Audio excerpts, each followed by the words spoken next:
Banyak yang bilang kan kerja tuh beban ya. Kerja itu beban. Iya. Oke. Ada orang yang hidup untuk kerja, ada orang yang kerja untuk hidup. Heeh. Nah dari POV Radit nih, lu sebenarnya ngeliat kerja tuh gimana sih? Dan kelihatannya fun-fun aja nih, Radit kayak kerja santai gitu, uang masuk terus gitu ya. Karena pegangan gue kan omongannya Naval tuh, Naval Rafinkat tuh yang dia bilang apa namanya, carilah pekerjaan di mana orang ngelihatnya lu kayak main-main, orang ngelihatnya lu kayak kerja tapi rasanya kayak main-main. Jadi buat gue ini semua cara gue bersenang-senang kalau buat gue. Makanya ketika orang bilang kerjaannya apa, gue juga nggak tahu karena semuanya gue seneng gue ngelakuinnya. Kalau buat gue, stand up comedy kalau gue nggak dibayar pun gue akan ngelakuin karena itu terapi buat gue. Iya. Ketika ada di sebuah ruangan di mana orang ngedengerin gue ya, dan handphone pada harus masuk kantong kan, buat gue bisa ngomongin apa aja di situ gitu. Itu terapi. Bikin YouTube ngobrol sama begitu banyak manusia yang modalnya hanya rasa penasaran gue, itu membahagiakan buat gue. Pulang ke sana gue banyak belajar banyak hal gitu. Kemarin gue baru live YouTube gue iseng nyobain live YouTube tapi yang bisa komen cuman membership YouTube gue doang gitu kan. Oke. Terus ada gue ngajak ngobrol para member YouTube gue lewat Discord gitu-gitu. Itu ya kan artinya gue dapat duit dari membership ya. Iya. Tapi itu menyenangkan buat gue. Gue kan ngelakuin itu kapan aja kalau gue sempet. Iya. Jadi artinya uang itu justru byproduct dari ya kalau teori ya. Iya. Uang itu kan adalah alat pertukaran nilai. Semakin tinggi nilai kita maka semakin gede uang ya karena kita punya value yang kita tawarin. Nah menurut gue supaya kita punya value, kita punya nilai, kita harus jago di sebuah satu hal. Supaya jago di sebuah satu hal, mengejar keahliannya itu harus diiringi dengan rasa bahagia kan. Harus dengan rasa bersenang-senang kan. Gue jago banget storytelling menurut gue. Iya, menurut gue juga bang. Gue senang storytelling, gue jago storytelling. Dan orang kan menukar itu dengan uang dalam semua kesempatan yang mereka bisa. Asalkan seleranya sama dengan apa yang gue kasih ya. Kan selera orang juga beda-beda. Nah untuk nyampe ke jago storytelling, ya berarti harus melihat storytelling sebagai hal yang menyenangkan buat diulik kan. Itulah yang ngebuat gue sampai pada titik ini. Karena ketika gue buka buku lupus dan gue garis bawahin kenapa gue ketawa, itu bahagia buat gue, walaupun itu belajar kan. Iya. Ketika gue buka buku-buku, ya lah penulis-penulis lain lah yang gue coret-coret, terus gue pelajarin gimana cara dia bikin ini, gimana cara gue bisa nulisnya. Gue belajar sama Salman Aristo, gue belajar sama Ais Laksana. Setiap hari pertemuan gue sama mereka adalah kebahagiaan buat diri gue. Ketika guru nulis gue sama Sulak, Ais Laksana nyoret-nyoret pakai bolpen merah dia. Ini perbaikin gitu, buat gue membahagiakan buat gue karena gue belajar dari dia gitu. Jadi artinya kerja untuk hidup bla bla segala macam itu buat gue akarnya harus ada kebahagiaan di dalamnya, ada rasa senang, tidak menyesal kalau ngikutin definisi lo ya. Ada rasa kebahagiaan di dalamnya, sama yang kedua ada rasa bangga ketika kita ngerjain itu. Jadi pride itu penting juga. Sama kayak teman-teman di sini yang dari tadi syuting dalam gelap ini. Iya. Kenapa? Ya harus punya kebanggaan itu juga. Harus punya kebanggaan ketika ini kalau cahayanya jatuhnya nggak miring dikit, kayaknya harus gue iniin dikit deh supaya feel light-nya itu nggak terlalu keras di sebagian mana gitu. Artinya atau source light-nya nggak terlalu keras. Jadi artinya ada kebanggaan gitu melihat muka lu di dalam frame. Itu bagus menurut dia. Iya. Nah ketika kita kerja dengan ngebawa dua hal itu, ada rasa bahagia dan bangga, rasanya hidup baik-baik aja sih menurut gua. Gak perlu bangun hari Senin terus ngerasa kayak kok hidup gua kayak gini.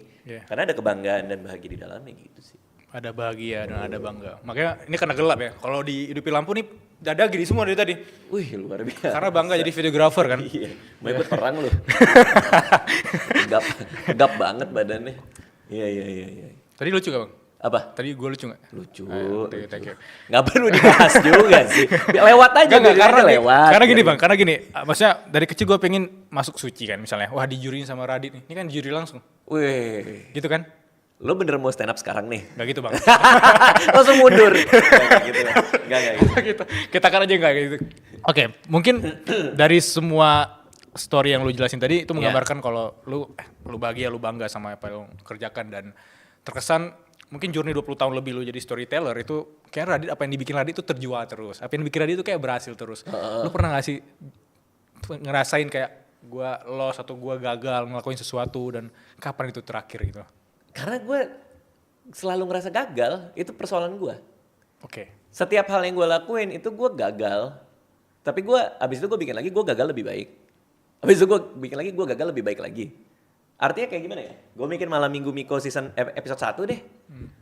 Itu gambarnya masih burik, apa segala macem. Terus pas gue nonton, kok gak bagus ya? Oke, episode 2 gue akan pastiin bahwa kameranya tidak grainy ketika scene-scene malam. Bikinlah gue episode 2. Terus gue lihat kameranya memang sudah tidak grainy apa segala macam. Kok ngambil gambar gue tuh ketika gue ngarahin DP-nya, kameranya kok agak kagok-kagok ya. Oke deh, nanti kalau jadi dibeli sama Kompas TV, episode 1 gue bikin lebih. Jadi gagalnya itu gue cicil. Jadi gue tuh gak pernah bikin sesuatu di mana gue bilang ini masterpiece. Itu gak pernah gue seumur hidup gue. Karena perjalanan gue adalah mencari magnum opus gue tuh apa gitu ya. Which is gue gak bakal bisa dapat menurut gue. Tapi itulah kenapa gue bikin mulu.